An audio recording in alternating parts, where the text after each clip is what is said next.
ঘরে যদি পাকা একটা আম থাকে তাহলে আর দেরি না করে ঝটপট বানিয়ে ফেলো এই মিষ্টি মিষ্টি আম কেক।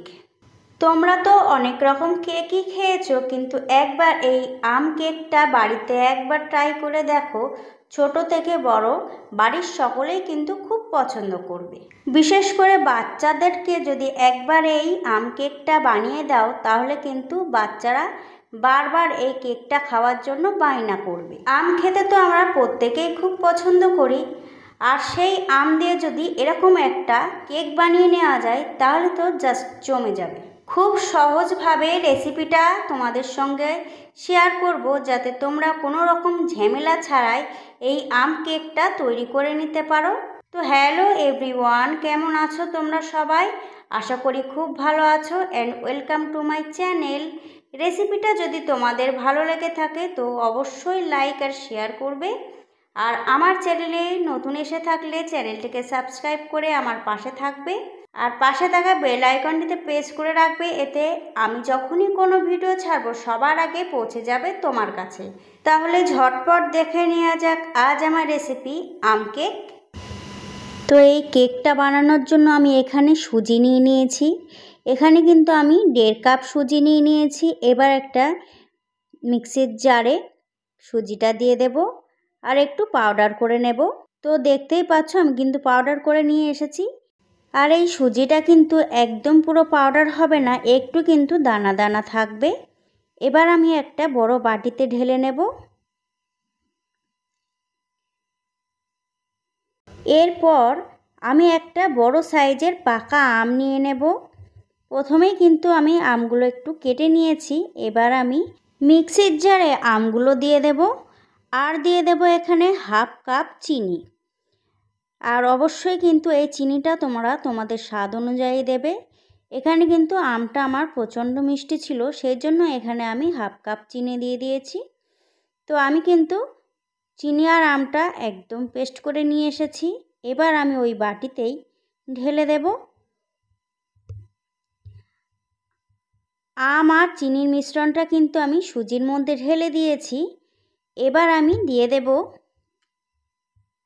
1/3 কাপ রিফাইন তেল, আর আমি দিয়ে দেব এখানে 1/2 কাপ দুধ। এখানে কিন্তু আমি 1/2 কাপ দুধ নিয়ে নিয়েছি। এবারে সবকটা উপকরণ আমি একটা হ্যান্ড উইক্স দিয়ে খুব ভালো করে মিশিয়ে নেব। এটা কিন্তু একটু ধৈর্য ধরে খুব ভালো করে মেশাতে হবে। মেশাতে মেশাতে দেখবে একদম গাঢ় হয়ে গেছে, মিশ্রণটা ঘন হয়ে গেছে। তখন কিন্তু 30 মিনিটের জন্য আমি ছেড়ে দেব। যেহেতু আমি এখানে সুজি ব্যবহার করছি, অবশ্যই কিন্তু একটু সময় দিয়ে এটাকে ঢেকে রাখতে হবে, তাহলে কিন্তু সুজিটা খুব ভালো মতন ফুলে উঠবে। তো মিশ্রণটা কিন্তু আমার একদম রেডি হয়ে গেছে, দেখতেই পাচ্ছ তোমরা। এবার আমি 30 মিনিটের জন্য ঢেকে রাখবো। 30 মিনিট পর ফিরে এলাম। এবার আমি হ্যান্ড উইক্স দিয়ে আর একটু ভালো করে ফেটিয়ে নেব। তারপরে আমি দিয়ে দেব 1 চা চামচ বেকিং পাউডার, আর দিয়ে দেব 1 চা চামচ বেকিং সোডা, আর দিয়ে দেব 1/4 কাপ তরল দুধ। আর দুধটা দেওয়ার পর কিন্তু সঙ্গে সঙ্গে বেকিং পাউডার আর বেকিং সোডাটা অ্যাক্টিভেট হয়ে যাবে। তারপরে কিন্তু আস্তে আস্তে এটাকে ভালো করে মিশিয়ে নিতে হবে। আর বেকিং পাউডার আর বেকিং সোডাটা দেওয়ার পরে যদি খুব জোরে জোরে এটাকে মেশাতে থাকো তাহলে কিন্তু কেকটা শক্ত হয়ে যেতে পারে, তখন কিন্তু কেকটা খেতে ভালো লাগবে না। তাই এই পয়েন্টগুলো একটু অবশ্যই মাথায় রাখতে হবে। আমি গ্যারান্টি দিয়ে বলছি, এই ছোট ছোট টিপসগুলো যদি ফলো করো তোমরা, তাহলে কিন্তু নো ফেল একটা কেক তৈরি হবে। তো কেক তৈরি করতে কোনো সমস্যাই আর হবে না। তো কেকের ব্যাটারটা কিন্তু একদম রেডি হয়ে গেছে আমার। এবার আমি একটা কেক মোল্ড নিয়ে নিয়েছি, চাইলে কিন্তু তোমরা যে কোনো বাটি নিতে পারো। এবার আমি এই কেক মোল্ডটাতে খুব ভালো করে একটু তেল ব্রাশ করে নেব। তারপরে আমি একটা সাদা কাগজ উপর দিয়ে দেব। এতে করে কিন্তু কেকটা খুব সহজেই বেরিয়ে আসবে। আর এই কাগজের উপরেও আমি একটু তেল ব্রাশ করে নেব, চাইলে কিন্তু তোমরা এখানে বাটার পেপার দিতে পারো। এবার আমি কেকের মিশ্রণটা ঢেলে দেব।